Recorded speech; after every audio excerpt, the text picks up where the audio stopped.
नमस्कार दोस्तों, स्वागत है आपका आनंद परमार क्लासेस में। दोस्तों, जैसा कि आप लोगों को पता है कि जेल प्रेरी की वैकेंसी आ गई है और उसके फॉर्म भी डल गए हैं ना। 24 तारीख लास्ट थी, तो अब जो है आप तो फॉर्म भी नहीं डाल सकते। जिन लोगों ने फॉर्म डाला है, जो तैयारी कर रहे हैं, रेगुलर आप लोग कंटिन्यू बने रहिए। सिलेक्शन 100% होगा। आप लोग, बस कहना मेरा ये है कि आप लोग जो है पढ़ाई अपनी रेगुलर रखिए, बीच में पोस्टपोन मत कीजिएगा पढ़ाई को, है ना। मैंने आप लोगों को इसके जो पहले लेक्चर थे उसमें जेल प्रेरी का पूरा सिलेबस बता दिया था कि कौन सा सब्जेक्ट कितने नंबर का आ रहा है, आप लोगों को पता होगा। और अगर आप लोगों ने नहीं देखा हो तो वो वीडियो देख लीजिएगा, है ना। उससे पूरा पता लग जाएगा कि जेल प्रेरी में कितने नंबर का पेपर आता है, कितना कट ऑफ आता है, फिजिकल कैसा होता है, मेडिकल कैसा होता है। क्लियर है। तो दोस्तों, आप लोगों को पता है कि मैं आप लोगों को पढ़ाता हूं इतिहास और एक रीजनिंग और एक हिंदी, ठीक है। तो इतिहास जो है उसका प्राचीन भारत मैंने पूरा खत्म कर दिया, पूरा डीप में पढ़ाया। अभी चलेगा अपना का हिंदी। एक जो रीजनिंग है दोस्तों, मैंने अभी रोक के रखा है क्योंकि एग्जाम जो आ रही है जेल प्रेरी, उसमें रीजनिंग नहीं आ रहा है। तो अभी रीजनिंग है, अपन बाद में पढ़ेंगे, है ना। घबराना नहीं है कि हमको तो रीजनिंग पढ़ना है, तो रीजनिंग पढ़ के अभी क्या करोगे। जो एग्जाम है सामने, आपके आंखों के सामने जो है उसकी तैयारी कीजिए, है ना। तो अभी क्या पढ़ेंगे अपन दोस्तों, हिंदी। एक बात और, मैथ्स वाले सुनील सर आप लोगों को मैथ्स पढ़ा रहे हैं, रिस्पॉन्स भी अच्छा मिल रहा है और बढ़िया पढ़ा रहे हैं ना। तो आप लोग उनके वीडियो रेगुलर देखते रहिए। अरिथमेटिक और एडवांस मैथ पूरा का पूरा आप लोगों को पढ़ाएंगे, है ना। तो घबराना बिल्कुल नहीं है, इत्मीनान रखना है, पढ़ाई करना है ना। संघर्ष तो करना पड़ेगा, तपना पड़ेगा, तभी अपने को सफलता मिलेगी। ठीक, चलिए दोस्तों, तो अपना समय ना गवाते हुए अपन क्या स्टार्ट करते हैं, हिंदी। अगर हिंदी मेरे से पढ़ लिया दोस्तों, तो कोई सी एग्जाम ऐसा ही जेल प्रेरी ऐसी कोई सी एग्जाम है जिसमें आप लोगों का नंबर कट जाए, है ना। जो लोग मेरे से पढ़े हैं उनको तो पता ही है, और जो लोग यूट्यूब पे पढ़ रहे हैं उनके लिए भी बता रहा हूं। तो आप लोग जो है बने रहिए हमारे साथ, वीडियो रेगुलर देखते रहिए और तैयारी साथ में करते रहिए, है ना। चलिए स्टार्ट करते हैं दोस्तों। हिंदी। हिंदी आप लोगों को पता है कि जो है मैंने आप लोगों को एक काव्य पढ़ा दिया और एक हिंदी भाषा का विकास पढ़ा दिया। ये 2 लेक्चर अपने कंप्लीट हो गए हैं। अब जो तीसरा लेक्चर रहेगा दोस्तों, वो रहेगा अपना हिंदी वर्णमाला का। ठीक है, कौन सी माला, वर्णमाला। ठीक, हिंदी वर्णमाला। आप लोग सबको पता होगा कि सर का खा गा गा ग्या ग्या वर गया आ ये सब हमने पढ़ रखा है, ठीक। पर हिंदी में किस तरह से पूछे जाते हैं उनको आज मैं पढ़ाऊंगा, ठीक है। जेल प्रहरी में 20 नंबर का हिंदी आता है। तो वर्णमाला जो है दोस्तों, आप लोगों को पता होगा या बहुत सारों को नहीं पता होगा कि कुल वर्ण कितने होते हैं। तो कुल वर्ण होते हैं दोस्तों कितने, 52। क्लियर है इतनी बात। हिंदी वर्णमाला में कुल वर्ण कितने होते हैं, 52। और 2 तरह के वर्ण होते हैं, एक होते हैं दोस्तों स्वर और एक होते हैं क्या दोस्तों, व्यंजन। ठीक है, इंग्लिश में भी ऐसा ही होता है और हिंदी में भी ऐसा ही होता है। ठीक, स्वर और व्यंजन। ठीक, इधर उसको कॉन्सोनेंट बोलते हैं, इधर वोवेल बोलते हैं। तो याद रखना है, अपने को हिंदी पढ़ना है और हिंदी की वर्णमाला पढ़ना है, तो अंग्रेजी पे बिल्कुल नहीं जाना है। ठीक है, तो कुल वर्ण कितने हैं, 52, एक स्वर और एक व्यंजन। देखिए, स्वर टोटल मतलब कुल स्वर कितने होते हैं, 13, और व्यंजन कितने होते हैं, 39, मतलब 39। ये 13 और ये 39 मतलब 39। ये स्वर और ये व्यंजन अगर दोस्तों दोनों को मिला दूंगा तो कुल वर्ण कितने हो गए, 52। इतना आप लोगों को समझ में आ रहा है, समझ में बिल्कुल आ रहा है आप लोगों को, है ना। चलिए बात करते हैं दोस्तों। हिंदी वर्णमाला की बात करूं तो कुल वर्ण कितने, 52, कुल स्वर कितने, 13, और कुल व्यंजन कितने हैं, 39। कभी कभी स्वर 11 मानता है, ठीक है। तो अगर एग्जाम में पूछे कि हिंदी वर्णमाला में स्वर कितने हैं, तो स्वर कितने हैं दोस्तों, 11। और अगर कुल स्वर पूछे तो कितने हैं, 13। दिमाग में बैठा लेना बात, मैं बोलना क्या चाह रहा हूं। हिंदी वर्णमाला में स्वर कितने, 11, और कुल स्वर कितने, 13। अगर कुल स्वर और स्वर में क्या अंतर है, इसको मैं आप लोगों को अभी स्वर पढ़ाऊंगा ना, पूरा क्लियर हो जाएगा। ठीक है, चलिए आगे की बात करते हैं दोस्तों। वर्णमाला अपन ने स्टार्ट करी है, और वर्णमाला में 2 तरह के वर्ण, एक स्वर और एक व्यंजन। तो सबसे पहले किन की बात करते हैं अपन, स्वर की। देखिए यहां हेडिंग डालता हूं दोस्तों मैं, क्या, स्वर। तो कुल स्वर कितने, अगर मैं बात करूं दोस्तों कुल स्वर, कुल स्वरों की संख्या है कितनी? 13। अब स्वरों को कितने तरीके से बांटा गया है? तो उन स्वरों को बांटा गया है दोस्तों 3 भागों में। कितने भागों में? 3 भागों में बांटा गया है। ठीक है, किन्हें? स्वरों को। पहले प्रकार का क्या है? तो पहले प्रकार का है दोस्तों मूल स्वर, या इन्हें ही बोलते हैं दोस्तों लघु स्वर। ठीक है, और इन्हें ही बोलते हैं दोस्तों ह्रस्व स्वर। ठीक है, ये तीनों नाम एक ही है, अलग अलग नहीं समझना कि मूल स्वर, लघु स्वर और ह्रस्व स्वर अलग अलग है, बिल्कुल गलत। मूल स्वर, लघु स्वर और ह्रस्व स्वर एक ही है। अब इनका मतलब क्या होता है? देखिए, मूल मतलब जहां से उत्पत्ति हुई, ठीक है, और लघु मतलब क्या होता है दोस्तों? छोटा। ठीक है, तो जो छोटे स्वर रहेंगे उन्हें ही मूल स्वर बोलेंगे, उन्हें ही लघु स्वर बोलेंगे, और उन्हें ही क्या बोलेंगे? ह्रस्व स्वर बोलेंगे। ठीक, इनकी संख्या कितनी है? 4। रटना बिल्कुल नहीं है, देखिए अभी दिमाग में छप जाएगा पूरा का पूरा। मूल स्वरों की संख्या 4। मूल स्वरों को ही क्या बोलते हैं? लघु स्वर। लघु स्वर मतलब जिनको छोटा बोला जा सके। तो देखिए, एक हिंदी वर्णमाला में अपन छोटा आ, छोटी ई और छोटा ऊ, ठीक है, इन तीनों को छोटा बोलते हैं। इसके अलावा किसी को छोटा बोलते हैं कि? बिल्कुल नहीं बोलते हैं। ठीक है, तो दोस्तों जिन्हें छोटा बोला जा सके वो छोटे स्वर। छोटे स्वर मतलब लघु स्वर, लघु स्वर मतलब मूल स्वर, मूल स्वर मतलब ह्रस्व स्वर। क्लियर है इतनी बात? चलिए, अभी आप लोगों के दिमाग में डाउट हो जाएगा, बहुत सारे बच्चे कंफ्यूज हो जाएंगे कि अभी तो आपने 4 बताया और अब इधर 3 पे आ गए। तो दोस्तों एक आता है री। ठीक है, इस री को भी क्या मानते हैं? मूल स्वर। इतनी बात क्लियर है? तो मूल स्वर को ही लघु स्वर बोलते हैं, इन्हें ही ह्रस्व स्वर बोलते हैं। संख्या कितनी है? 4। छोटा, छोटी, छोटा और री। चलिए आगे की बात करते हैं दोस्तों। दूसरा जो प्रकार का होता है वो होता है दोस्तों संधि स्वर। ठीक है, क्या होता है? संधि स्वर। संधि स्वरों को 2 प्रकार से बांटा गया है। संधि क्या होती है? तो संधि होती है दोस्तों 2 वर्णों के मेल को संधि कहते हैं। ठीक है, इसके बाद वाला लेक्चर अपना संधि का ही रहेगा। तो संधि स्वर 2 प्रकार के होते हैं। एक होता है दीर्घ संधि स्वर और दूसरा कौन सा होता है? एक होता है संयुक्त संधि स्वर। इतनी बात समझ में आ रही है आप लोगों को? एक होता है दीर्घ संधि स्वर और एक होता है कौन सा? संयुक्त संधि स्वर। पहला प्रकार होता है मूल स्वर, लघु स्वर, ह्रस्व स्वर। संख्या कितनी? 4। कुल कितने हैं? 13। 4 खत्म, कितने पढ़ना है? 9 पढ़ना है। संधि स्वरों की संख्या कितनी है? इनको मैं बताऊंगा अभी, परंतु संधि स्वर कितने प्रकार के? दीर्घ संधि स्वर और संयुक्त संधि स्वर।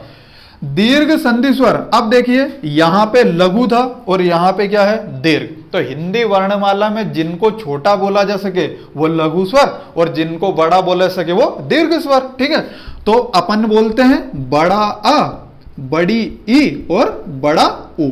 क्या इसके अलावा किसी को बड़ा बोलते हैं? कि हाँ सर बोलते हैं। एक बड़ा आई और एक बड़ा औ, ऐसा कभी जिंदगी में नहीं सुना होगा, है ना? ऐसा कभी टीचर ने पढ़ाया क्या स्कूल में? ठीक है, कभी नहीं पढ़ाया होगा, है ना? और आप लोग बोल रहे हो कि पढ़ाया हमको, तो आप लोग गलत हो, है ना? टीचर गलत नहीं है, उनने कभी छोटा बड़ा आप लोगों को नहीं पढ़ाया।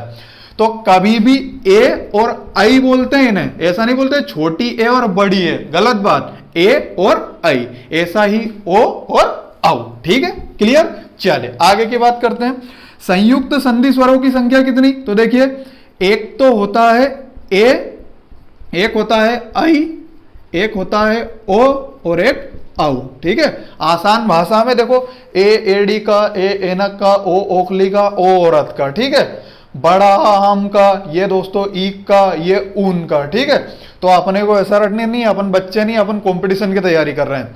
देखिए मैंने आप लोगों को स्वर कितने प्रकार के बताए? अभी 2 प्रकार बताए, परंतु होते कितने हैं? 3। तीसरा मैं बाद में बताऊंगा।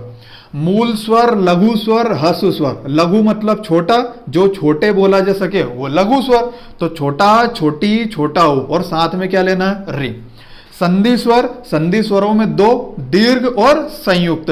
अभी बिल्कुल घबराना नहीं है कि संधि याद कैसे रखेंगे कि दीर्घ में कौन कौन आएगा और संयुक्त कौन कौन सा आएगा।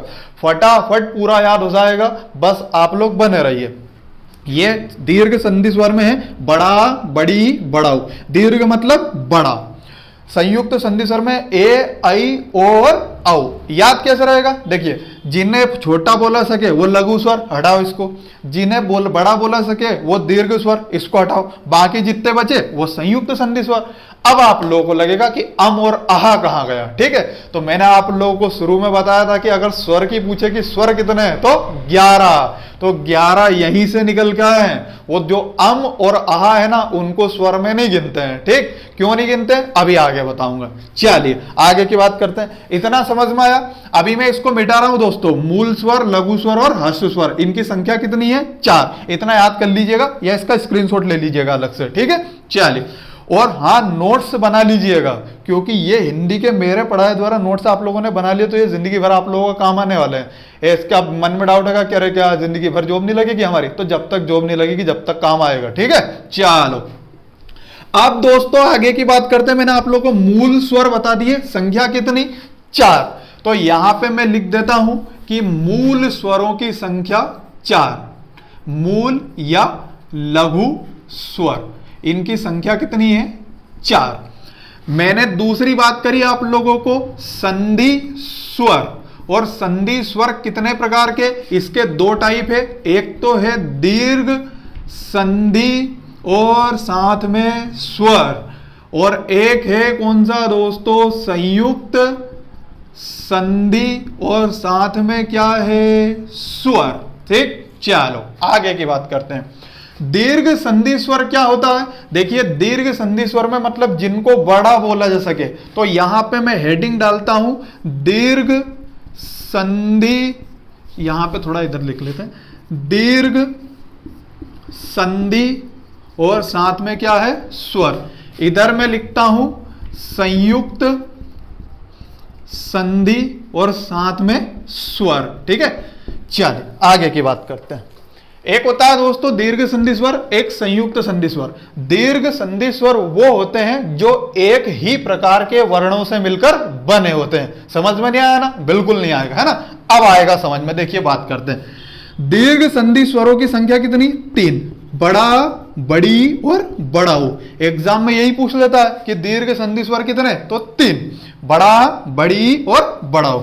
अब बड़ा किन से मिलकर बना होता है? देखिए, बड़ा की बात करते हैं तो छोटा आ प्लस छोटा, या फिर छोटा आ प्लस बड़ा, या फिर बड़ा आ प्लस छोटा आ, या फिर ये बनता है दोस्तों बड़ा आ प्लस बड़ा।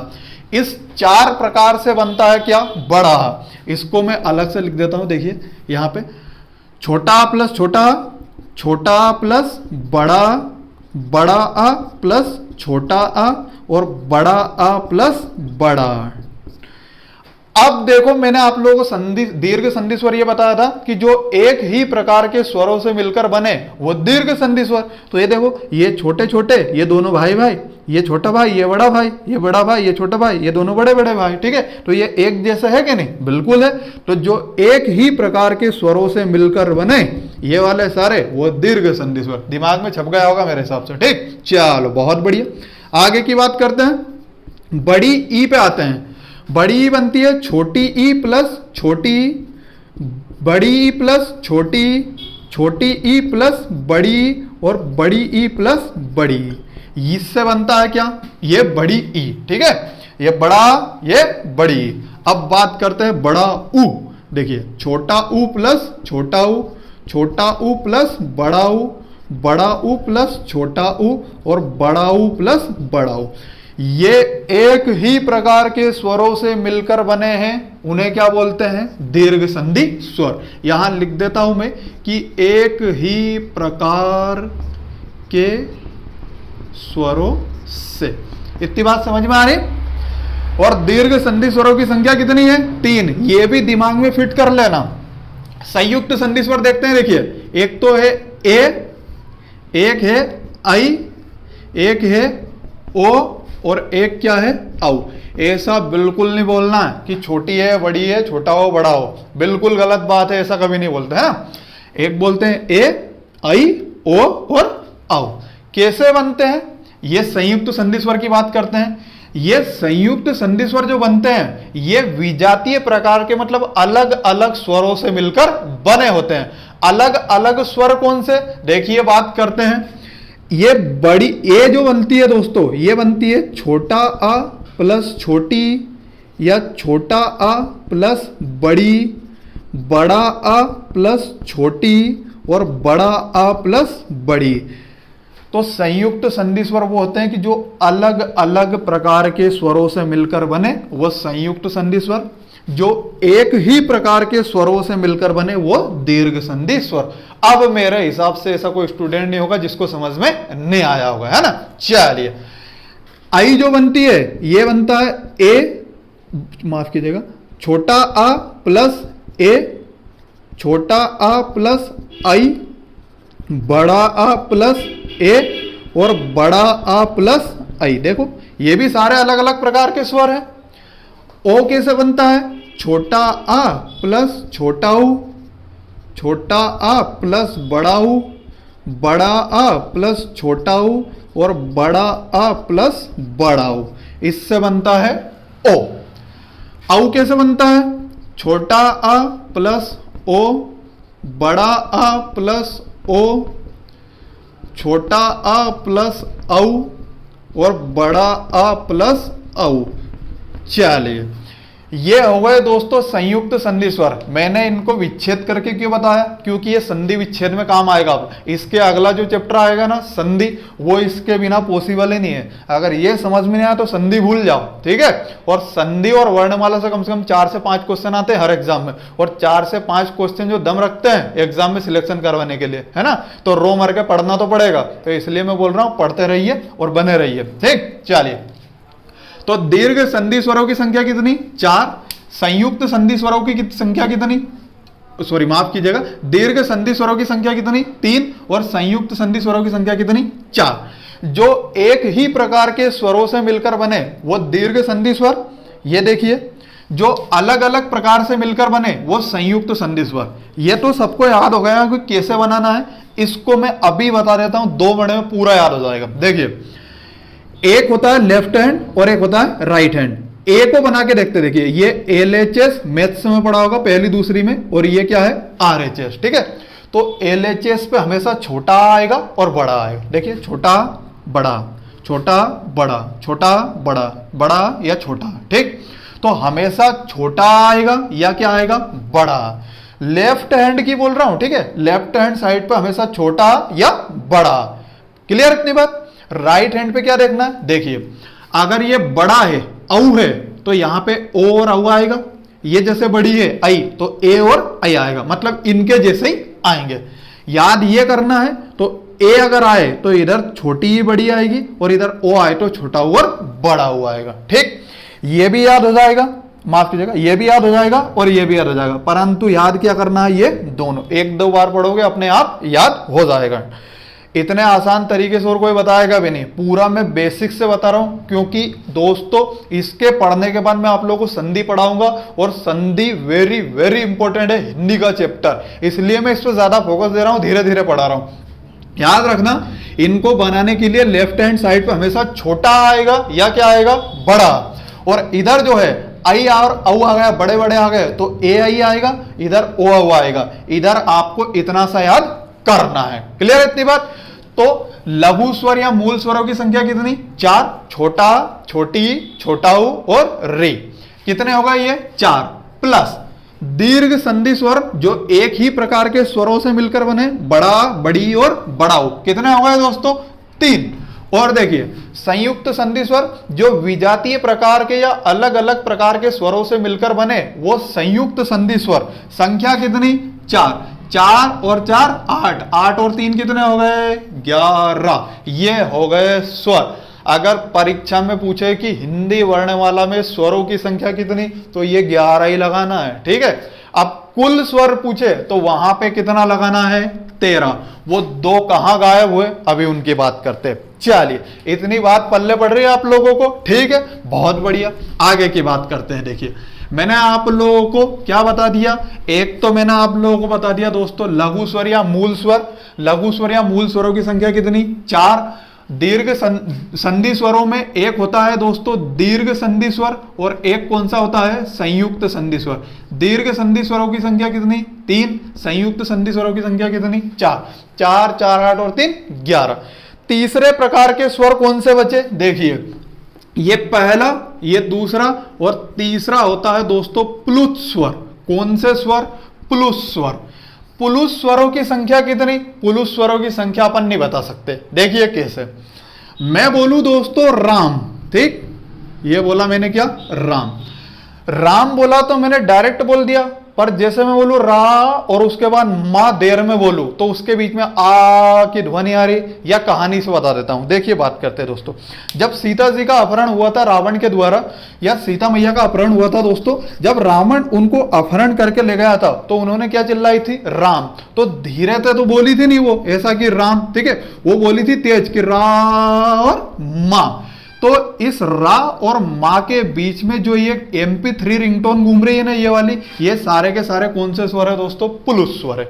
इतनी बात समझ में आ रही? जैसे मैं बोलूं अब राम भगवान इधर आए घर पे, उनको सीता मैया नहीं दिखी तो वो क्या बोलेंगे? सीते, ठीक है, तो उनने बोला सीते सीते। उसके बाद ये दोस्तों MP3 रिंगटोन पूरी की पूरी जो घूम रही है, ये सारे के सारे क्या है? प्लुत स्वर। इतनी बात आप लोगों को याद हो गई है। एग्जाम में इसकी डेफिनेशन बता देता हूं कि जिन स्वरों के उच्चारण की ध्वनि बहुत देर तक गूंजती रहती है उन्हें बोलते हैं कौन सा स्वर? प्लुत स्वर। ठीक, तो मैंने आप लोगों को स्वर पूरे पढ़ा दिए हैं, 11 पढ़ा है, 2 अभी मैं बताऊंगा। पहला है मूल स्वर या लघु स्वर, संख्या कितनी? 4, छोटा, छोटी, छोटा और रे। संधि स्वरों की संख्या कितनी? पहले ये देखिए कि संधि स्वर कितने प्रकार के, तो 2 प्रकार के। ये कभी नहीं आएगा कि संधि स्वर कितने प्रकार के होते हैं, बस ये ध्यान रखना कि दीर्घ स्वर कितने प्रकार के, तो 3, एक बड़ा, बड़ी और बड़ाऊ। संयुक्त कितने? 4, कौन से? ए, आई और औ। प्लुत स्वर मैंने आप लोगों को बता ही दिया कि जिनके उच्चारण की ध्वनि बहुत देर तक गूंजती रहती है उन्हें क्या बोलते हैं दोस्तों? प्लुत स्वर। अब मैंने आप लोगों को 11 स्वर पढ़ा दिए हैं, जो 2 बज गए उनकी बात भी कर लेते हैं। देखिए कौन कौन से हैं, बात करते हैं। तीसरे, ये अलग जो प्रकार के होते हैं दोस्तों, उन स्वरों को बोलते हैं अयोग वाह। क्लियर है इतनी बात? अयोग वाह। इसमें बचे कौन? अम, और एक क्या बचा दोस्तों? आह। ठीक, एक क्या बचा? अम, और एक क्या बचा? आह। ये अम की बिंदी है और ये कौन सी है? आह की बिंदी। जैसे आप लोग बोलते हो ना हंस, ठीक है, तो ये दोस्तों अम की बिंदी, और उसके बाद बात करते हैं अतः, लिखते हैं ना आप लोग अतः, तो इसमें क्या है? आह की बिंदी। तो अम और आह की बिंदी, इनको क्या बोलते हैं? अयोगवाह। अयोगवाह क्या होते हैं? अयोगवाह वो होते हैं जो अपने हिंदी भाषा से ना लेकर कौन सी भाषा से लिए गए हैं दोस्तों? संस्कृत भाषा से लिए गए हैं। इसलिए इनको हिंदी वर्णमाला में स्वरों की संख्या में नहीं गिनते हैं। ठीक है, तो 11 तो ये हो गए, प्लस ये 2 हो गए, तो कितने हो गए? 13। तो कभी भी अगर परीक्षा में कुल स्वरों की संख्या पूछे तो 13 होगी, परंतु वो बस पूछे कि स्वर कितने, तो 11। इतनी बात समझ में आ गई? ठीक, अयोगवाह संस्कृत भाषा से लिए गए हैं, ये अम, और एक ये क्या है? आहा। ठीक, अम और इस आहा को क्या बोलते हैं वो भी बता देता हूं। अम को बोलते हैं दोस्तों अनुनासिक, और आहा को बोलते हैं विसर्ग। विसर्ग कब समझ में आएगा? जब मैं आप लोगों को विसर्ग संधि पढ़ाऊंगा। ठीक है, अनुनासिक कब समझ में आएगा? ये मैं पढ़ाऊंगा जब आप लोगों को व्यंजन, क्योंकि स्वर चल रहा है, स्वर के बाद में पढ़ाऊंगा क्या? व्यंजन। तो व्यंजन जब स्टार्ट होगा, जब अपने को पता लगेगा दोस्तों क्या, कि ये अनुनासिक या अम की बिंदी क्या होती है। ठीक है, आगे की बात करते हैं दोस्तों। अब स्वर के बाद जो अगला टाइप आता है वो आता है किसका? व्यंजन का। तो व्यंजन की अगर मैं बात करूं दोस्तों, तो देखिए व्यंजन देख लेते हैं। सबसे पहले स्वर समझ में आया आप लोगों को? स्वर पूरे मैंने पढ़ा दिया आप लोगों को, कितने? 13। कहीं कोई डाउट हो तो कमेंट सेक्शन में कमेंट करके आप लोग मुझे बता दीजिएगा, है ना। मेरी कोशिश रहेगी कि जल्द से जल्द आप लोगों को उसका उत्तर दूं।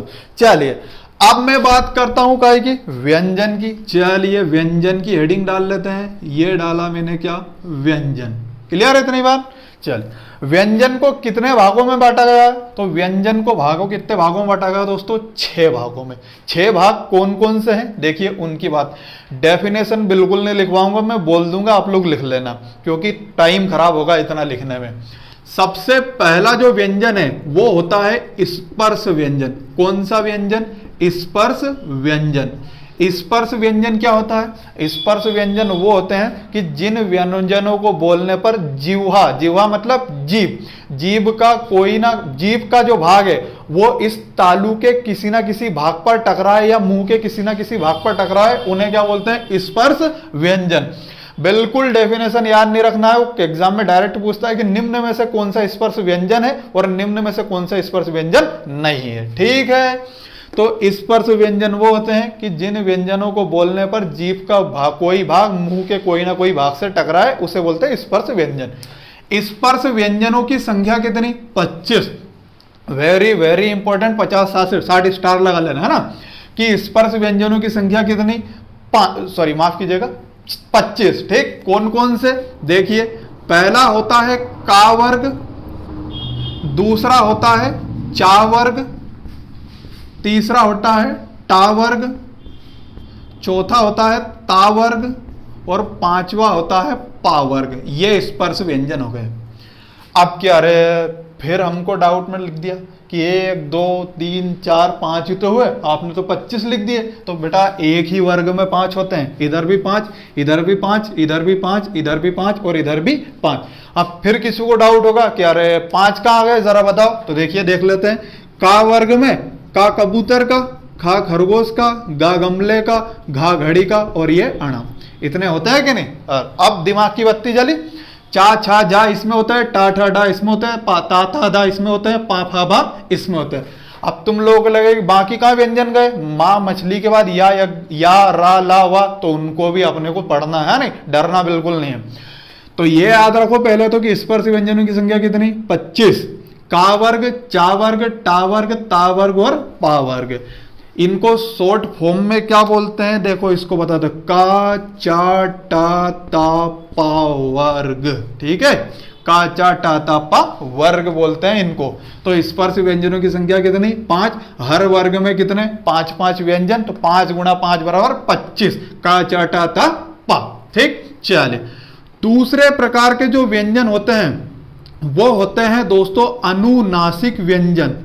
अनुनासिक व्यंजन, और अनुनासिक व्यंजन को ही बोलते हैं पंचमाक्षर। कौन से अक्षर? पंचमाक्षर।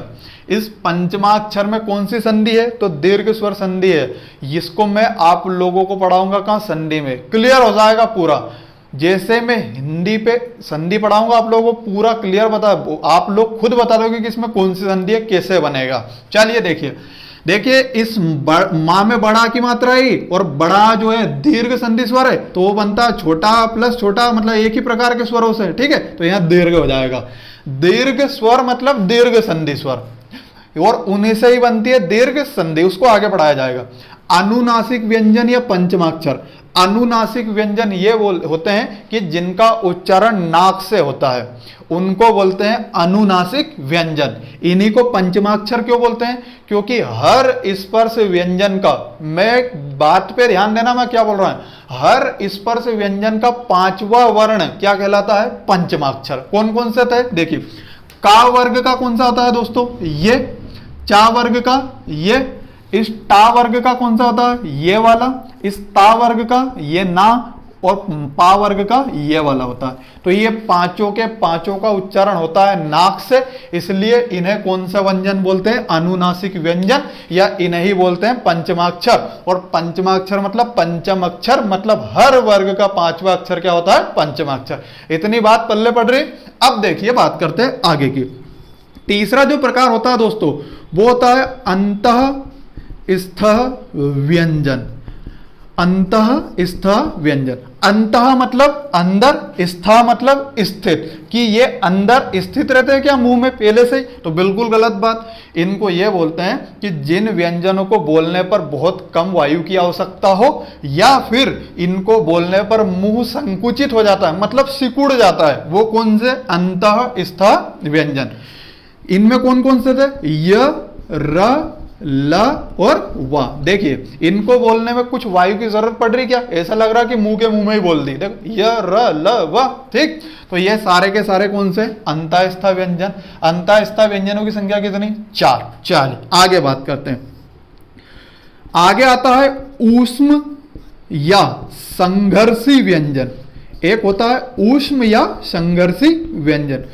ऊष्म मतलब ऊष्मा और संघर्षी मतलब जिनमें संघर्ष करना पड़े। इतनी बात क्लियर है। तो ऊष्म मतलब जिन व्यंजनों को बोलने पर बहुत ज्यादा ऊष्मा की आवश्यकता हो या ऊष्मा बाहर निकले, या सीधे बातों में बोले अपन कि जिन व्यंजनों को बोलने पर एक ऊष्मा या गर्म वायु मुंह से बाहर निकले फटाफट, ठीक है, उसको कौन से व्यंजन बोलते हैं? ऊष्म व्यंजन। और संघर्षी व्यंजन ये बोलते हैं क्योंकि अंदर मुंह से ऊष्मा निकालेंगे, गर्म हवा निकालेंगे तो क्या करना पड़ेगा? संघर्ष करना पड़ेगा, ठीक है।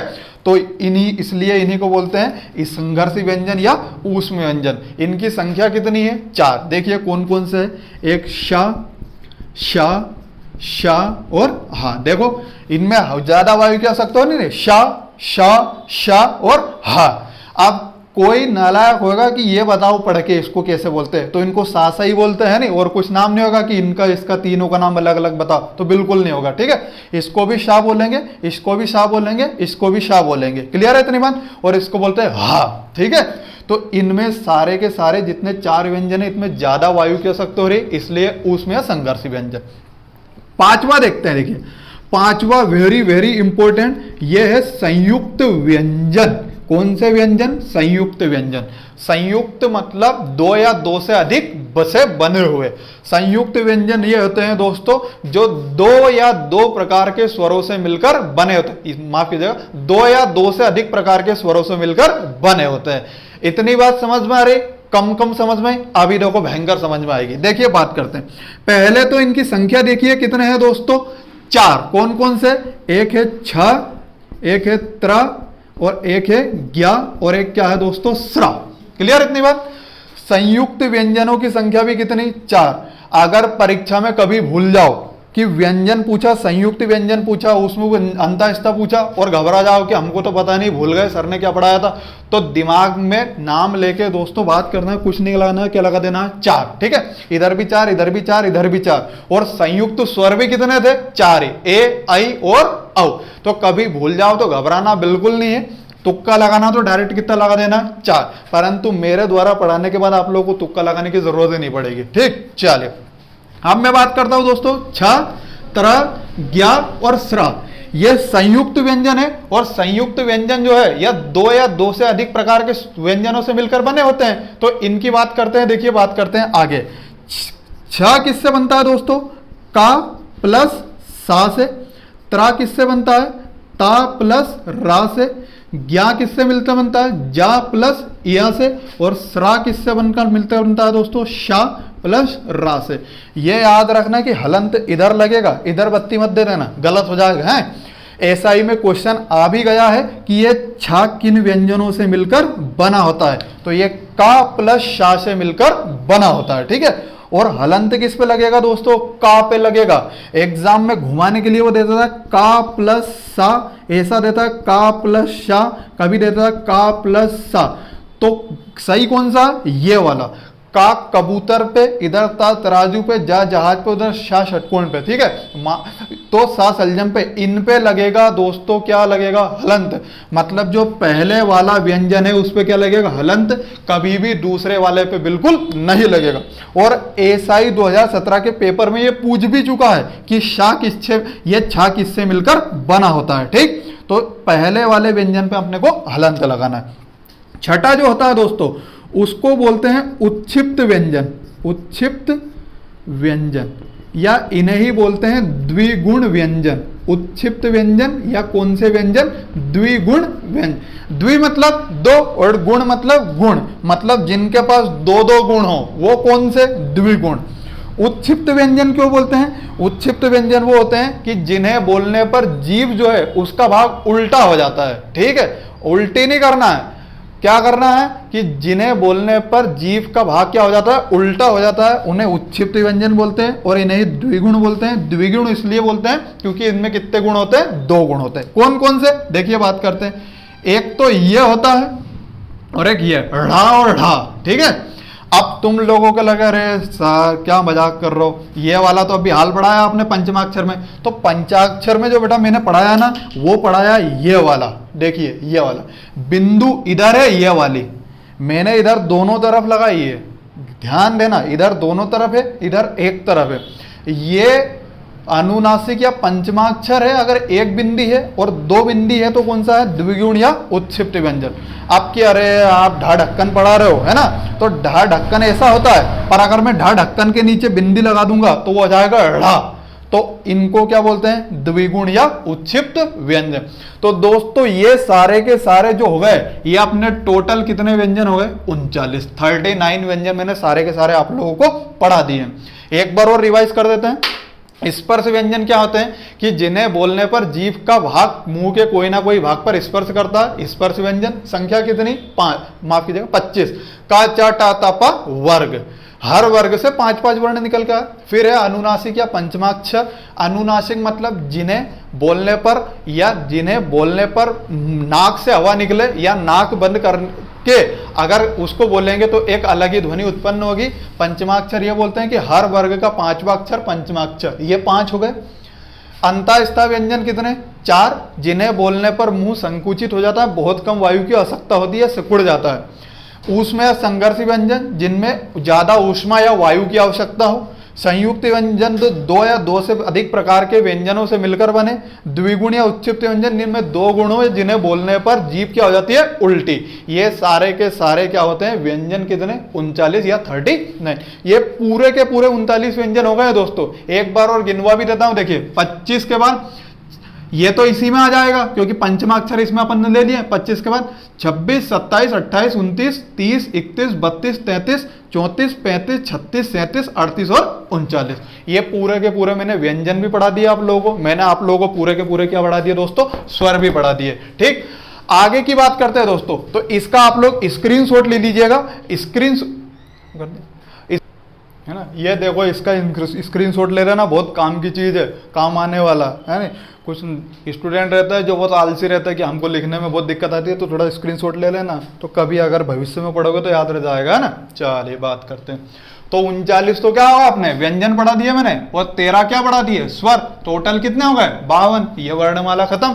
अभी खत्म नहीं हुई, अभी बहुत सारी चीज है ना, उसको मैं बताता हूं अभी। ये सारा स्क्रीनशॉट ले लिया आप लोगों ने।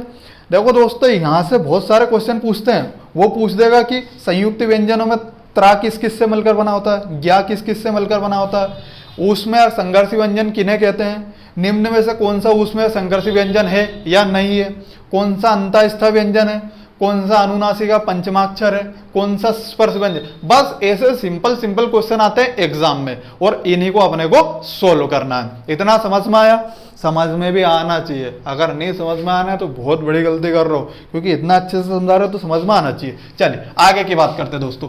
मैंने आप लोगों को स्वर पढ़ा दिया और मैंने पढ़ा दिया आप लोगों को व्यंजन। अब आप लोगों को लगेगा कि सर वर्णमाला तो खत्म हो गई, तो अब क्या बचा, तो अभी बहुत सारी चीज बची है। क्या क्या बची, देखो अभी बताते हैं फटाफट अपन, है ना।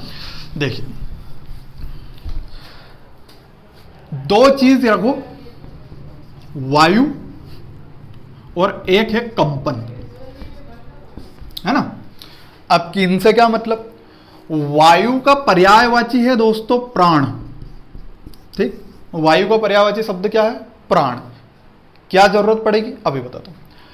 कंपन मतलब वाइब्रेशन।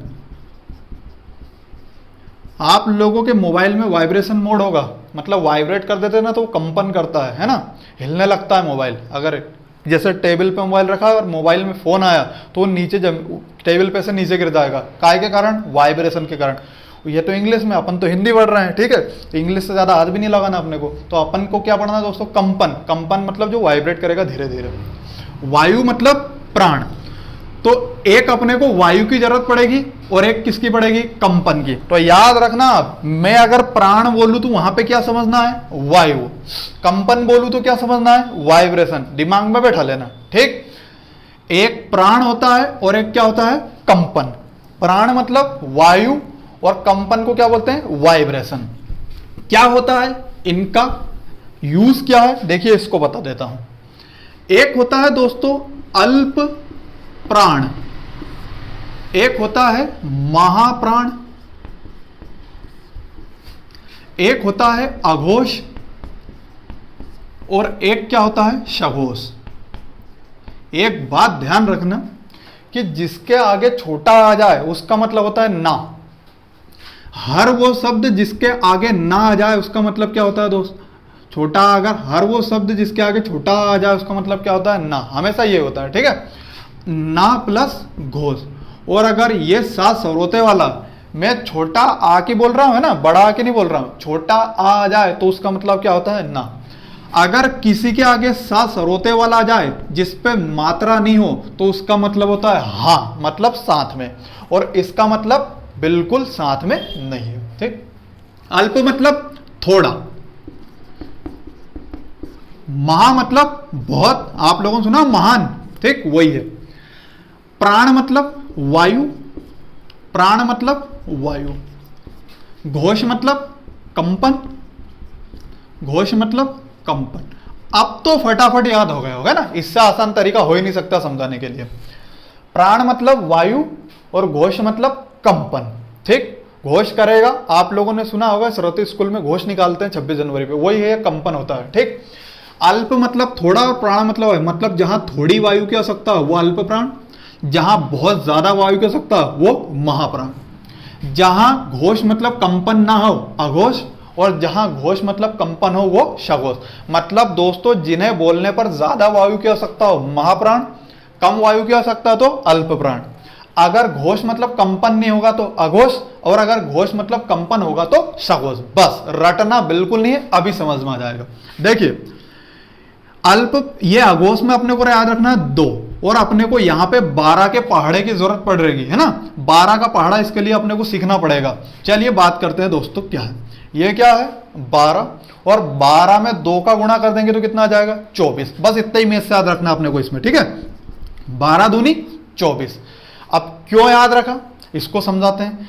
तो ये हुआ दोस्तों 12, और 12 दूनी कितना होगा ये दोस्तों? 24। अघोष वो है जो हर वर्ग का पहला और दूसरा वर्ण आता है, मतलब अघोष मतलब जहां कंपन नहीं होता है। तो देखिए अगर मैं बोलूं का वर्ग, तो का वर्ग का पहला और दूसरा कौन सा है? का कबूतर का और खा खरगोश का। तो ये दोनों के दोनों किस में आते हैं? अघोष में। बिल्कुल क्वेश्चन यहां से उठ के आ जाता है कि निम्न में से अघोष कौन सा है, निम्न में से सघोष कौन सा है, ठीक। सघोष क्या होता है? अब देखिए एक अघोष है और एक सघोष है। हर वर्ग में कितने वर्ण होते हैं? 5। ये आप लोगों को पता है कैसे? का, खा, गा, घा, अणा, ठीक है। 5 वर्ण होते हैं, तो ये कितने हो गए? 2। गिनती बिल्कुल अपने को 5 तक की गिनती याद रखना है, इससे ज्यादा बिल्कुल याद नहीं रखना है। 1 और 2, 1 और 2 अगर खत्म तो क्या बचा? 3, 4, 5। क्लियर इतनी बात? बस हर वर्ग का पहला और दूसरा वर्ण अघोष होता है, हर वर्ग का तीसरा, चौथा, पांचवा वर्ण सघोष। वेरी वेरी इंपॉर्टेंट, ना जाने कितनी बार एग्जाम में आ चुका है। जेल प्रेरी और एमपीएसआई का तो बिल्कुल फेवरेट है, ये छाप ही देता है, ठीक। चलिए आगे की बात करते हैं दोस्तों। तो 1 और 2 में लिखूं तो समझ लेना पहला और दूसरा वर्ण, मैं लिखूं 3, 4, 5 तो ये समझ लेना कि ये तीसरा, चौथा और पांचवा वर्ण। बहुत बढ़िया। महाप्राण देखिए 2 और 4, तो अल्प प्राण में क्या बचा? 1, 3, 5, बस सिंपल है ना। चलिए बात करते हैं दोस्तों। महाप्राण मतलब हर वर्ग का दूसरा और चौथा वर्ण। कुछ स्टूडेंट को अभी भी समझ में नहीं आया होगा, तो देखिए एक बार और ले लेते हैं। यहां मैंने लिया दोस्तों कौन सा वर्ग? का वर्ग। तो का वर्ग का दूसरा और चौथा कौन सा है? खा और घा। तो देखिए खा और घा, इनको बोलने पर ज्यादा वायु की आवश्यकता है, तो महाप्राण।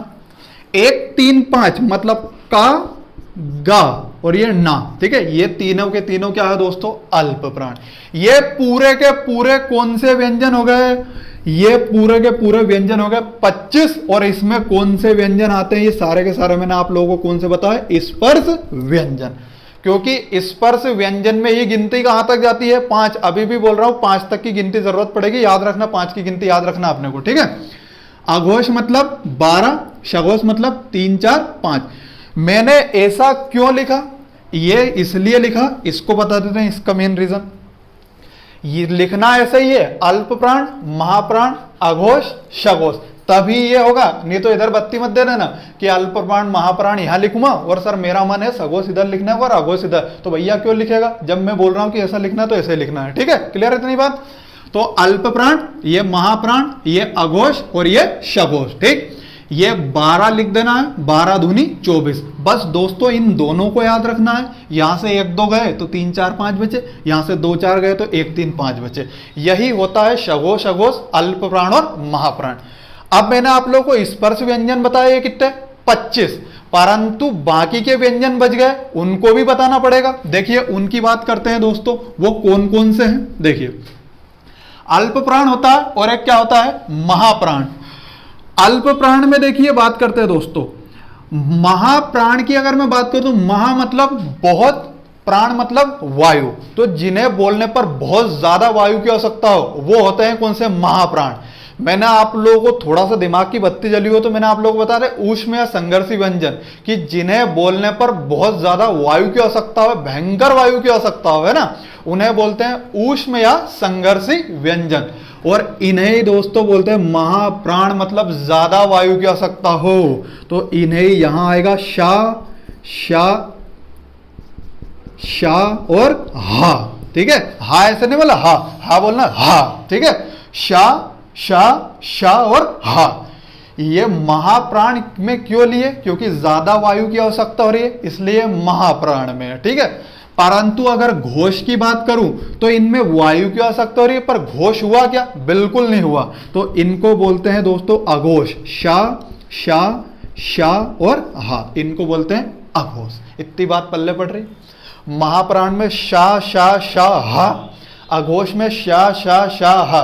ये दोनों भाई भाई है, पास पास में रहेंगे ये, है ना। अब क्या बचा, एक बचा अंतः स्थ व्यंजन। दोस्तों इधर अंतः स्थ व्यंजन लिख दो, इधर अंतः स्थ व्यंजन, क्योंकि देखो य, र, ल, व, ये मैंने क्यों लिखा इसका भी बता देता हूं। अभी मैंने इसके पहले बताया, भूलना बिल्कुल नहीं है, आगे पाठ पीछे सपाट नहीं करना।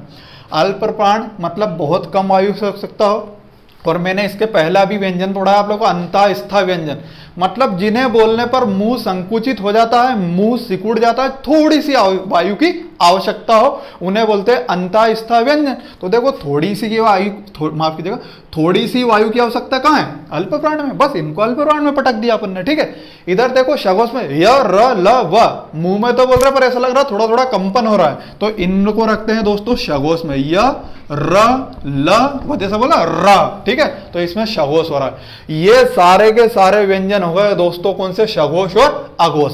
मैंने आप लोगों को स्पर्श व्यंजन बता दिए, इसमें 25 और 8 ये बता दिए दोस्तों। 25 और 8 कितने हो गए, 33। आपके सार आप तो वो भी बताओ पूरे व्यंजन कितने होते हैं, 39, जबकि आपने कितने पढ़ा है, 33। तो दोस्तों वो 6 अपने को पढ़ना ही नहीं है। वो 6 कौन कौन से होते हैं, वो होते हैं संयुक्त व्यंजन, कौन से, छ, त्र, ज्ञ, स्रा, और एक द्विगुण या उच्छिप्त व्यंजन, क्योंकि वो व्यंजन है ही नहीं, वो संयुक्त व्यंजन है, किसी ना किसी 2 या 2 से अधिक व्यंजनों से मिलकर बने होते हैं, इसलिए वो कौन से व्यंजन है, संयुक्त व्यंजन, इसलिए उनको अपने को नहीं पढ़ना है। ठीक है, अपने को इतना ही पढ़ना है और इतना ही परीक्षा में आएगा। क्लियर है इतनी बात। इसका एक बार स्क्रीनशॉट ले लीजिएगा। ये स्क्रीनशॉट उनके लिए है जो बहुत बड़े नालायक है, या जो दोस्तों बात करते हैं आलसी है लोग, स्टूडेंट, वो स्क्रीनशॉट ले लेना और इसको पढ़ लेना, हमेशा जिंदगी भर काम आएगा जब तक आप लोगों की सरकारी नौकरी नहीं लगेगी। ठीक है, चलिए मजा आ रहा है पढ़ने में, आगे और बात करते हैं। देखिए मैंने आप लोगों को अल्प प्राण बता दिया, एक अघोष बता दिया, और एक क्या बता दिया दोस्तों, सघोष। अब देखिए क्या आता है, एक आता है दोस्तों डॉक्टर चिन्ह। आप लोगों ने सुना होगा डॉक्टर चिन्ह।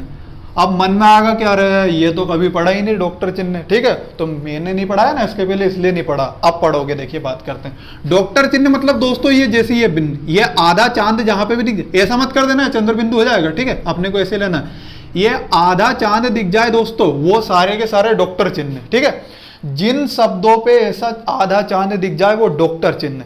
ये डॉक्टर चिन्ह कौन सी भाषा से लिए गए हैं, तो ये अंग्रेजी भाषा से लिए गए। इतनी बात याद रखना, ये भी पूछ लेता है एग्जाम कि डॉक्टर चिन्ह कहां से लिए गए हैं, तो डॉक्टर चिन्ह लिए गए हैं दोस्तों कौन सी भाषा से, अंग्रेजी भाषा से। क्या है, तो ये दोस्तों जहां पर आधा चांद दिख जाए वो कौन से, डॉक्टर चिन्ह। चलिए एक दो चीज और आती है, उनको भी समझ लेते हैं। एक आता है दोस्तों बद्धाक्षर और एक आता है मुक्ताक्षर। बद्धाक्षर और मुक्ताक्षर क्या है, देखिए बद्धा मतलब बंधा हुआ, बद्याक्षर का अगर संधि विच्छेद करो, बद्य प्लस अक्षर, बद्य मतलब बंधा हुआ और अक्षर मतलब अक्षर ही है, ठीक है, बंधा हुआ, और मुक्ताक्षर मतलब फ्री, ठीक है, या स्वतंत्र बोलूं उसको हिंदी भाषा में, क्योंकि अपन तो हिंदी पढ़ रहे हैं, ठीक। बद्याक्षर मतलब बंधा हुआ, मुक्ताक्षर मतलब जो स्वतंत्र हो, जो मुक्त हो, ठीक। बद्याक्षर होता है ये, अब क्या है ये इसको समझाते हैं, और मुक्ताक्षर होता है ये। इस ता को अगर दोस्तों इसको अगर तोड़ोगे तो याद रखना ऐसा कोई दुनिया में व्यंजन नहीं बना है जो स्वर की सहायता से ना बोला गया हो। जैसे बोलते हैं ता, ठीक है, तो ये बनता है त प्लस आ से। याद रखना व्यंजन वही है जिसको बोलने के लिए स्वर की आवश्यकता हो। तो जिस पे हलंत हो वो बद्याक्षर और जिस पे हलंत ना हो वो मुक्ताक्षर। सीधी भाषा में जहां पर आ का उच्चारण ना हो बद्याक्षर, जहां पर आ का उच्चारण हो मुक्ताक्षर। वेरी वेरी इंपॉर्टेंट है दोस्तों बद्याक्षर और मुक्ताक्षर, ठीक। बद्याक्षर मतलब जिसमें आ का उच्चारण ना हो बोलने पर, मुक्ताक्षर मतलब जिसमें आ का उच्चारण हो, ठीक। चलिए बद्याक्षर और मुक्ताक्षर हो गया, आगे की बात करते हैं। एक होता है नुक्ता चिन्ह। नुक्ता चिन्ह ऐसा बिल्कुल नहीं सोचना है कि ये गांव वगैरह में नुक्ता होता है वहां पे चिन्ह लगा के आना है, गलत बात, ठीक है। नुक्ता चिन्ह क्या होता है देखिए बात करते हैं। नुक्ता चिन्ह होती है एक छोटी सी बिंदी। अब आप लोगों को लगा कि अरे हम समझ गए, आपने बताया था अनुस्वार की बिंदी, ठीक। अनुस्वार मतलब अम की बिंदी, उसे ही नुक्ता चिन्ह बोलते हैं क्या? बिल्कुल गलत बात। देखिए बात करते हैं क्या होता है। इसको बोलते हैं फारसी, ठीक।